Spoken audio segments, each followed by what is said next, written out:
Señores,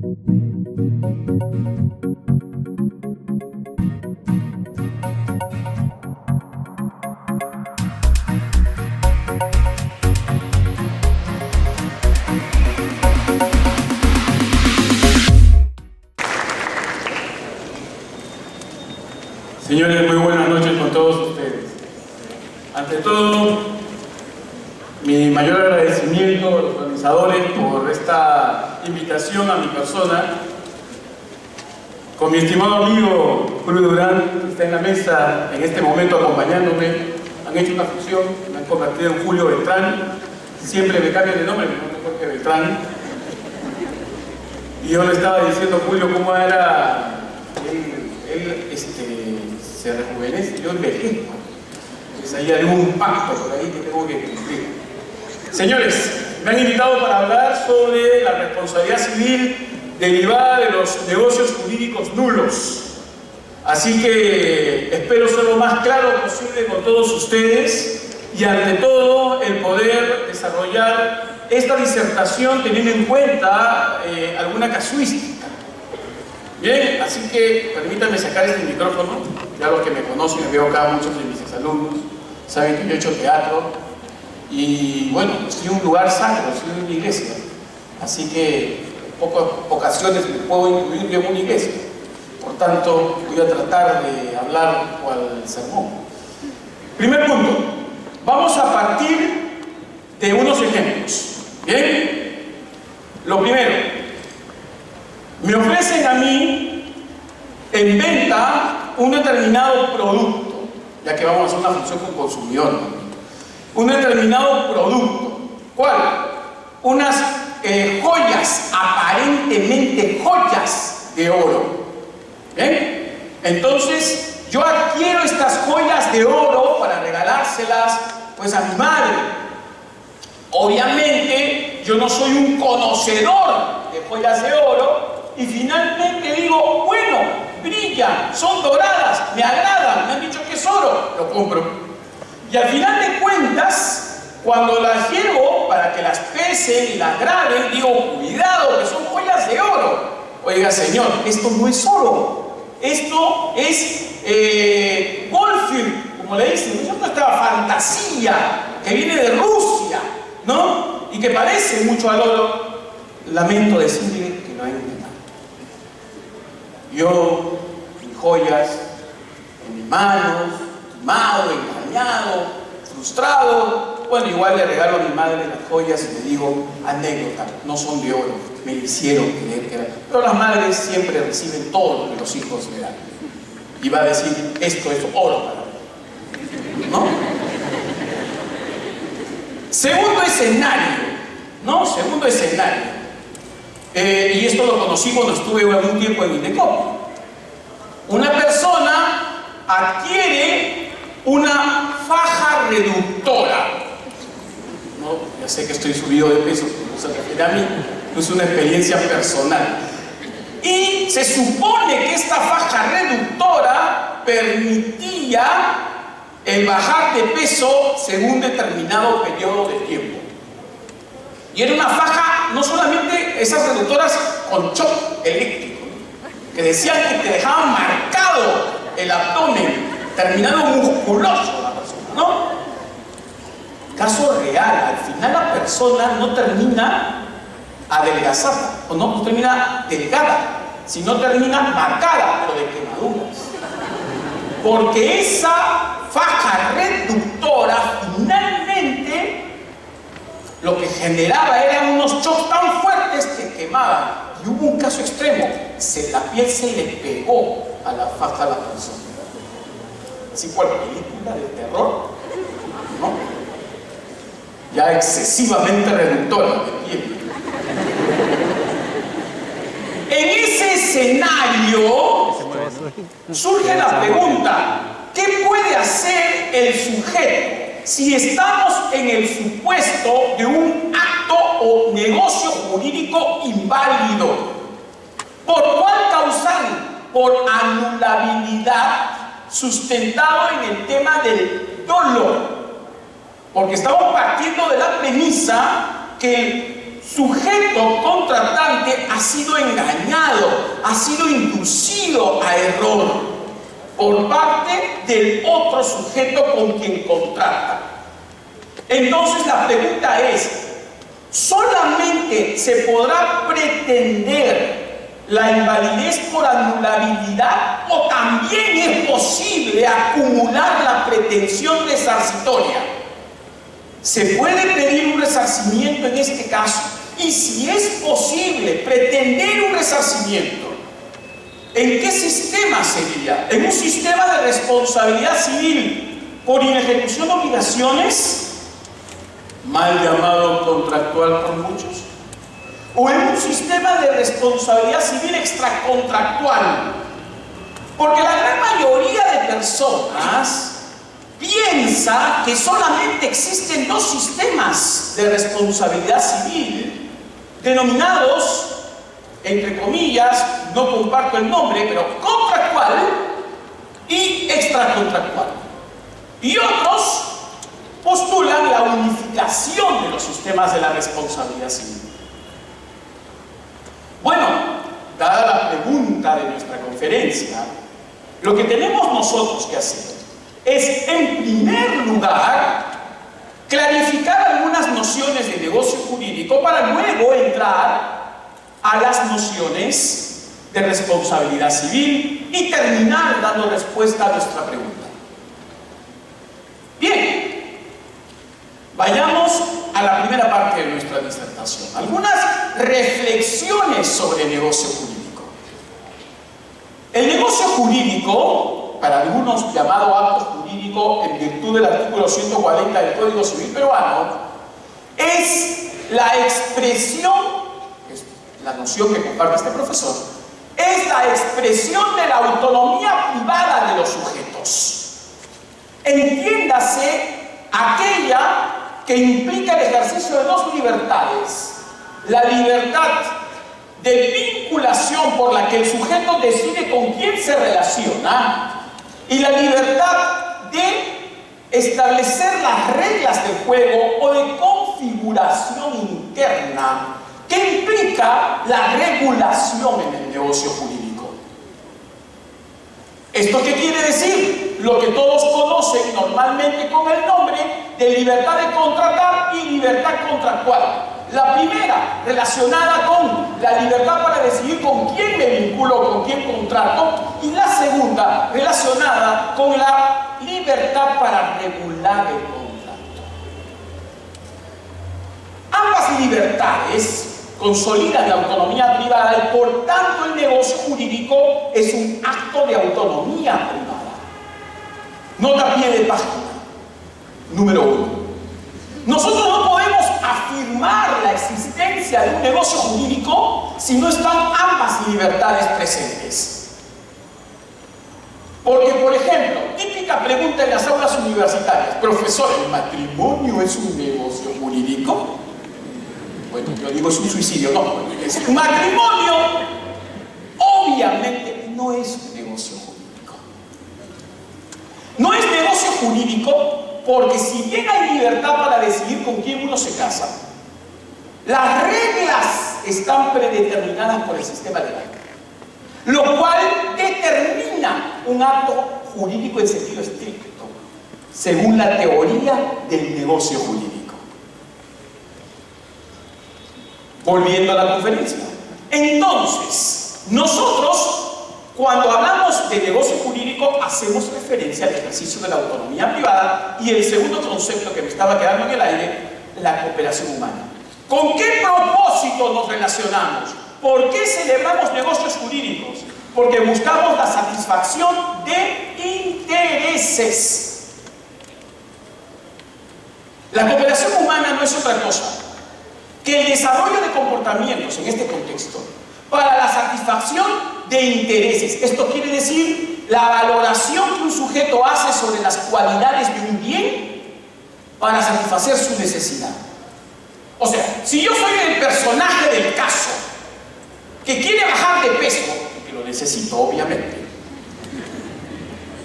entonces yo voy a evaluar, voy a valorar si ese producto, faja reductora, me va a mí a lograr la satisfacción de una necesidad de bajar o de adelgazar, ¿no? Bajar de peso o adelgazar. Y si yo digo, tengo interés, es porque he valorado positivamente las características de ese producto. En tal sentido, el negocio jurídico implica una expresión de autonomía privada orientada al logro de una cooperación humana. Este negocio, para construirse adecuadamente, requiere de presupuestos, elementos y requisitos. La mayoría de veces se centran en los requisitos. Nota a pie de página número 2. Muchas personas aprenden el curso, entre comillas, de acto jurídico, memorizándose el 140 como si fuese un rezo. Y le pregunta al profesor, alumno, ¿qué es el acto jurídico? Y el alumno responde, manifestación de voluntad destinada a crear, regular, modificar o firmar una relación jurídica. Para su validez se requiere gente capaz, objeto físico jurídicamente posible, fin ilícito y forma exigida por la asociación de unidad. Yo a ese alumno lo desapruebo. No es repetir memorísticamente el código, así no se va a ir uno a litigar al Poder Judicial. Tiene uno que interpretar. Y el artículo 140 regula los requisitos, pero deja de lado los presupuestos y los elementos. Cuando se habla de presupuestos se refiere a sujetos y objetos. Cuando se alude a elementos, manifestación de voluntad, causa y forma. Solamente un refresco, nota a pie de página número 3. La manifestación de voluntad es la exteriorización de la voluntad interna y que puede ser expresa o tácita. Y es expresa cuando se utiliza el lenguaje, que puede ser un lenguaje verbal, escritural o gesticular. Y es una manifestación tácita cuando se revela de un comportamiento que da una información indubitable. Una conducta que va a revelar una intención indubitable. Si alguien ingresa por este recinto y se sienta, entiendo que quiere participar de este congreso. Y no ha dicho nada, simplemente se ha conducido y de esa conducta yo entiendo una voluntad. ¿Qué es la causa? La causa es el propósito práctico perseguido por los sujetos. Es esa finalidad o utilidad perseguida por los sujetos. ¿Por qué están ustedes aquí? ¿Por el grupo 5 del día sábado? ¿O porque quieren aprender y profundizar en derecho civil? Ambas, no, yo sé que ustedes están aquí porque son el público que está interesadísimo en todas las áreas del derecho, no solamente el derecho civil. ¿No es cierto? En realidad, como dijo mi maestro Marcial Rubio Correa, el derecho es un todo, ¿no? Es una unidad, ¿cierto? Obviamente, ¿no? Hasta con tono incluido, de hecho. Bueno, el punto es que cuando hablamos de la estructura del negocio jurídico estamos haciendo referencia a la manifestación de voluntad, a la causa y a la forma. Siendo la forma la exteriorización de la voluntad que puede ser libre o impuesta por ley.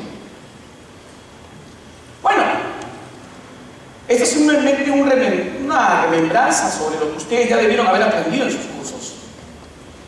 Siendo los requisitos, ahora sí, agente capaz, objeto físico y jurídicamente posible, fin lícito, forma exigida por ley bajo asociación de nulidad, que es la formalidad, y algo que no está en el código, voluntad sin vicios, que está regulado más allá, pero es un requisito.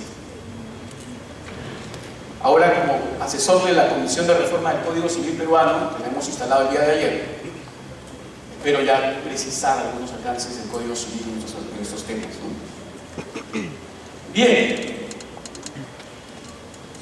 Entonces, el negocio jurídico debe construirse de modo adecuado para producir efectos jurídicos.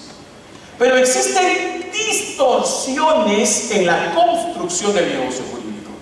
Y esas distorsiones en la construcción del negocio jurídico generan los supuestos de ineficacia estructural. ¿Qué es la ineficacia estructural? Cuando al construir el negocio lo hacemos mal. Y ese defecto puede ser insubsanable o subsanable según sea el caso. ¿Y cómo se conoce esto? Como invalidez, determinando supuestos o bien de nulidad o de anulabilidad. La nulidad implica la afectación estructural insubsanable del negocio que determina la no producción de los efectos queridos por los sujetos. Nota a pie de página número 4. Pregunta de los estudiantes en clase habitualmente: profesor, a mí me han dicho que el negocio nulo nace muerto.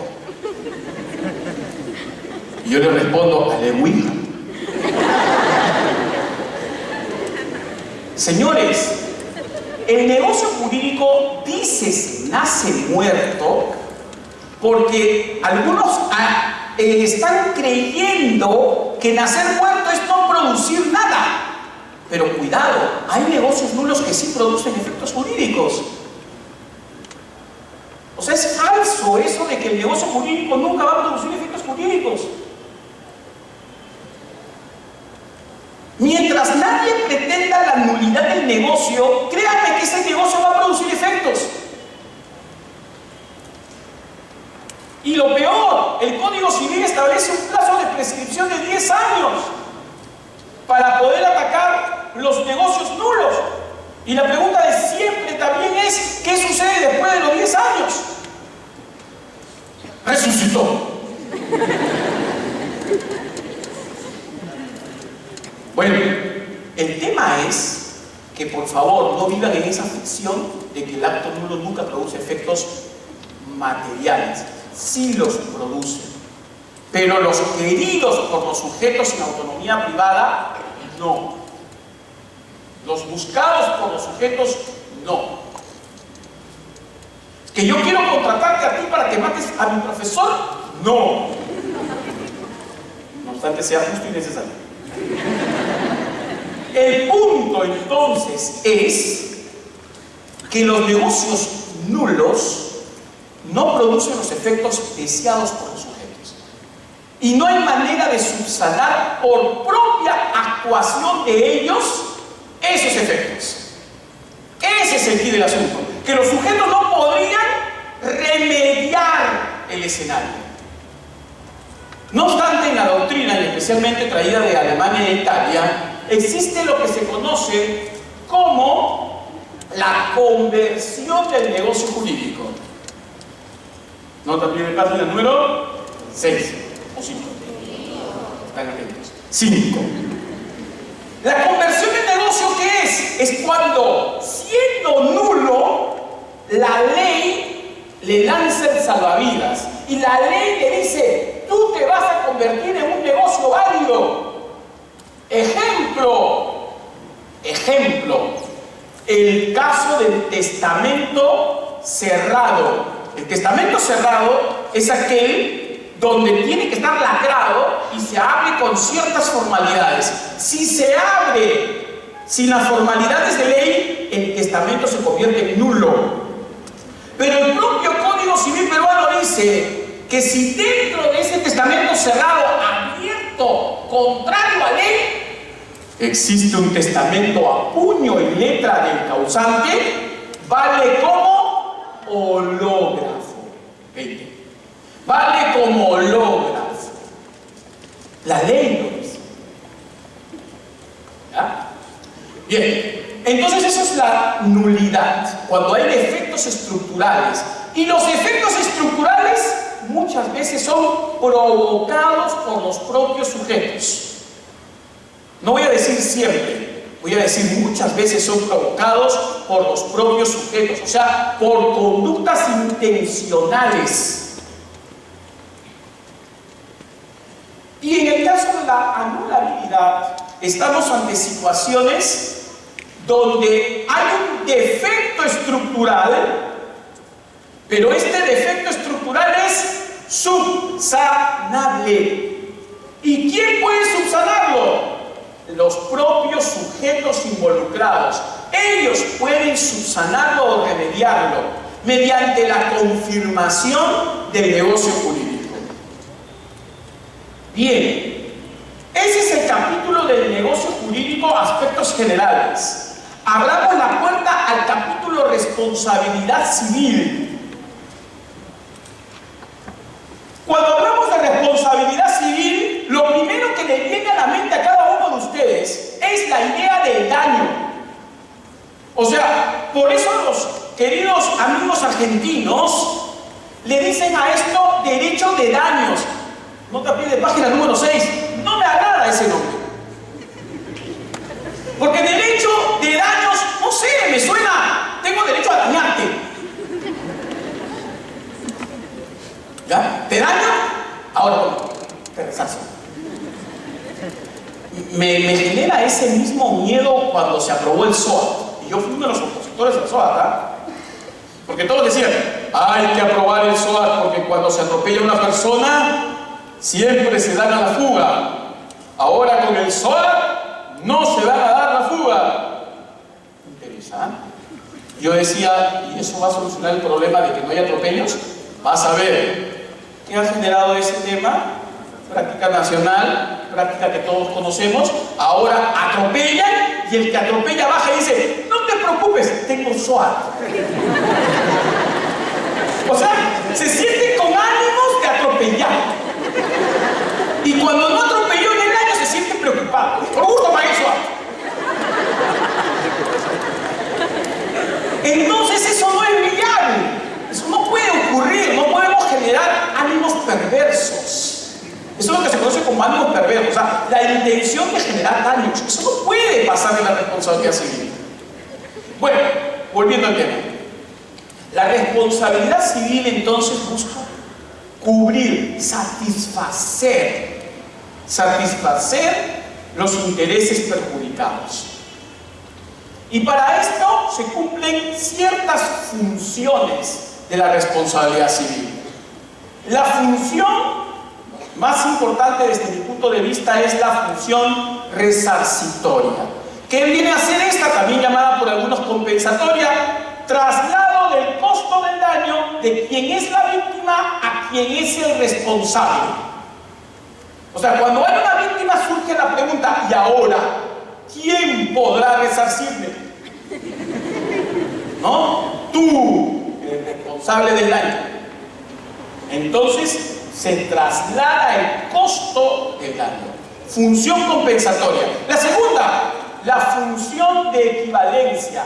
Tiene que existir una correspondencia entre el valor del daño y lo que asume el responsable. Pero asimismo, el responsable del daño tiene que sentir lo que ha hecho. Por eso tiene que haber una correspondencia también en su patrimonio.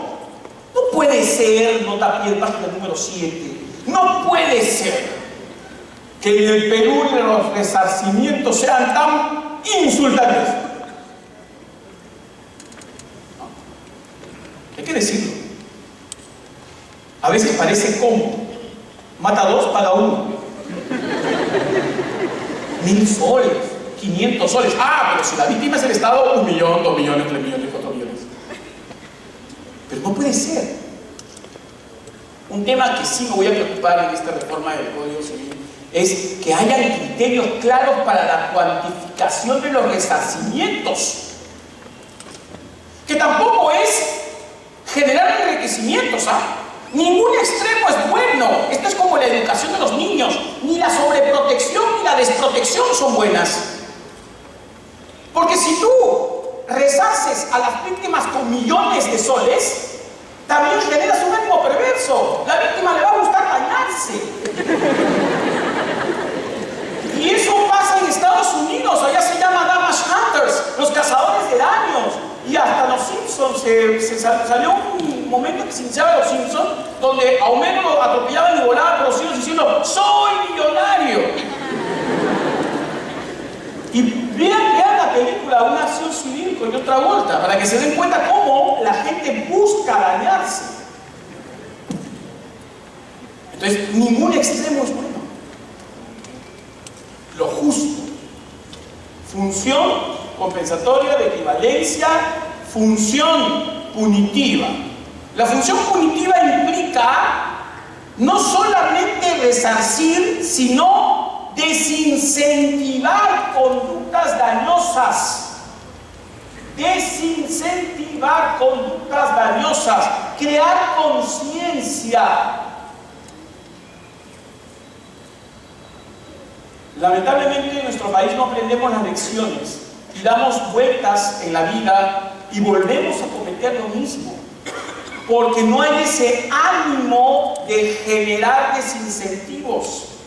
Y a eso hay que sumarle la prevención. ¿Previenen? Levanten la mano los que aquí previenen jurídicamente. A ver, levanten el brazo. ¿Cuántos previenen, señor camarógrafo, por favor? Ponche usted todos los señores. Nadie está alzando la mano. Todos son pecadores. Nadie previene. Y eso no debe ocurrir. Debemos crear conciencia de prevención. Elementos de responsabilidad civil. Con eso termino la segunda parte y termino ya casi mi conferencia, falta poco, con la última y tercera parte. El punto de los elementos de análisis de la responsabilidad civil.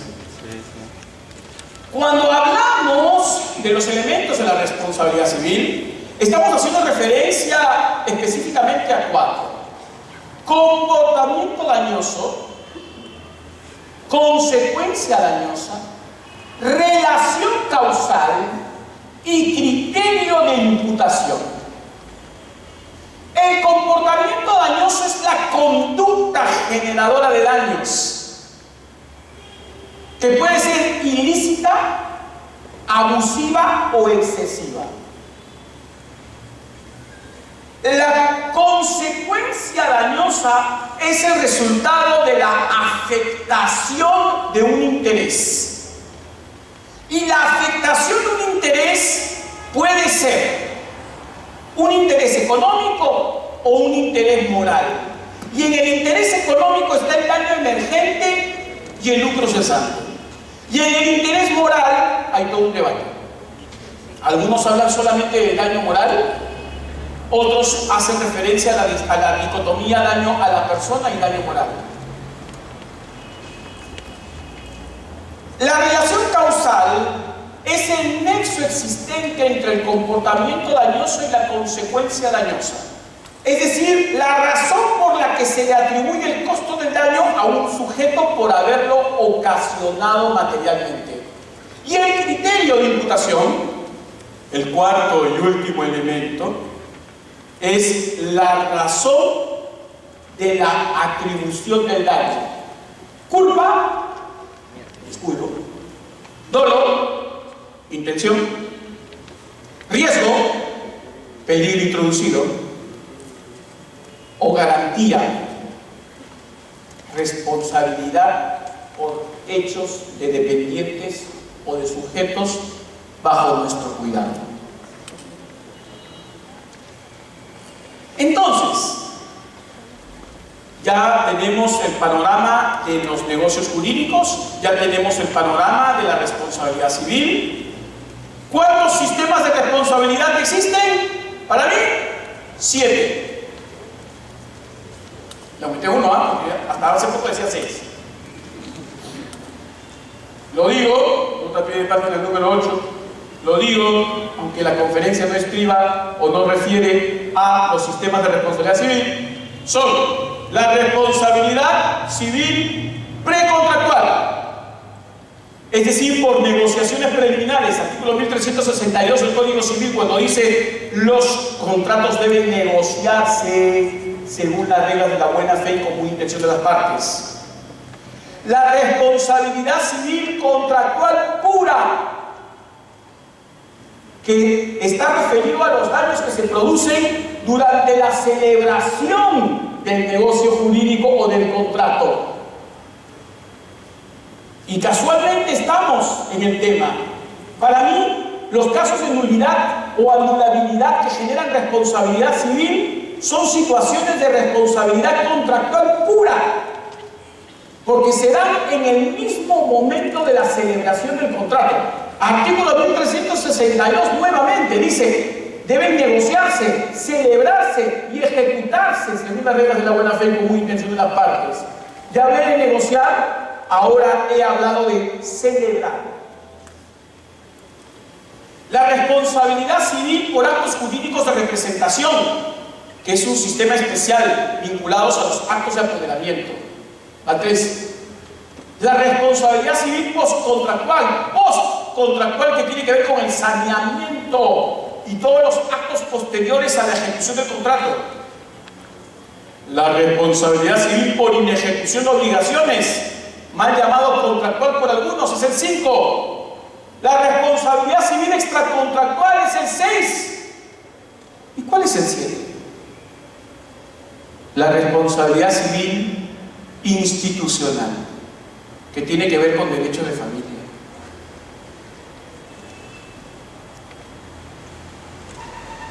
Señores,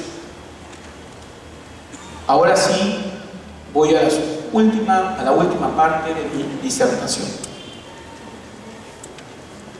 Cuando hay afectaciones a la construcción del negocio jurídico que determinan un supuesto de ineficacia estructural o invalidez, ya sea por nulidad o anulabilidad, y el sujeto que lo genera actúa de manera intencional o descuidada, generando daños, ¿determina un escenario de responsabilidad civil? La respuesta es sí. Si la conducta del sujeto fue un descuido, culpa, negligencia, o una intención, como en los ejemplos iniciales de mi conferencia, que determinan un daño a la otra parte, que han surgido de defectos estructurales en la celebración del negocio, deben resarcirse. ¿Y en qué sistema debe resarcirse? Desde mi humilde punto de vista, en el sistema de responsabilidad civil contractual puro, aquel que se da al momento de la celebración del negocio jurídico por la vulneración del principio de buena fe y común intención de las partes. Para otros puede ser un sistema de responsabilidad precontractual, porque sostiene que como no se celebró el negocio porque hubo defectos en la construcción, aún no había contrato y por tanto es precontractual. Y otros pueden pensar que es extracontractual, porque como no hay contrato, en tanto es nulo, entonces tendría que conducirse al artículo 1969 y otros referidos a la responsabilidad extracontractual. Pero ¿cuál es el punto de vista de su expositor? Contractual puro. Entonces, puede acumularse a la pretensión de nulidad o anulabilidad del negocio jurídico una pretensión de resarcimiento. La respuesta es verdad. Última nota a pie de página. ¿Por qué digo resarcimiento y no indemnización? Porque el nombre es resarcimiento. Porque no hay que confundir indemnizar con resarcir. La indemnización surge por mandato legal. Es la ley la que ordena el pago de un valor, de una compensación. Y esa es la indemnización, como sucede en la indemnización por despido arbitrario, como sucede en la indemnización derivada del SOAT. Mientras que el resarcimiento tiene que ver con el análisis de los elementos de la responsabilidad civil, los que explicado en esta conferencia: comportamiento dañoso, consecuencia dañosa, relación causal, criterio de imputación. Señores, para mí es un placer haber estado con ustedes. ¿Se nota que he hecho teatro? Yo he hecho teatro alguna vez y he trabajado en televisión también alguna vez. Así que a veces sucede que utilizo estas herramientas para poder dirigirme a todos ustedes en estas conferencias. Algunas ya están en YouTube, así que yo sé que de repente esto va a terminar en YouTube. Y saludo a los youtuberos, ¿no? Cualquier pregunta que tengan, todavía tengo unos minutos para contestárselas. Si no, si son tímidos, no quieren preguntarme por aquí, escríbanme. Escríbanme, yo siempre he abierto mi WhatsApp jurídico. Me pueden escribir al WhatsApp, no tengo ningún inconveniente. Con tal que no me escriban, por favor, me puede hablar qué puedo hacer en este caso. Doctor, tengo un examen, me puede decir la respuesta, no. Eso no. ¿Ya? Pero sí me pueden escribir al WhatsApp, no tengo ningún inconveniente, porque para mí es una herramienta académica. 4 veces 9, 69, 96, 0. Así de fácil, parece el número de pizzas. 4 veces 9, 69, 96, 0. Así que con todo placer, pero identifíquense, ¿ya? Soy de la conferencia tal, el CONADE, quiero hacerle una pregunta sobre este tema, ¿no? Pero si me dicen, profe, hola, ¿cómo estás? No, voy a saber, y si pongo la foto, va a ser un gato, no es un perro. Así que cualquier cosa lo escriben con todo placer. Y les prometo que ahora con el maestro Gastón Fernández Cruz, mi maestro director, que está de presidente de la Comisión de Reforma del Código Civil y a quien le habla como asesor, entre otros juristas que también están involucrados, esta vez sí vamos a hacer un trabajo concienzudo con el Código Civil y esperamos que sea una herramienta en pro del desarrollo de la sociedad. Muchas gracias, señores.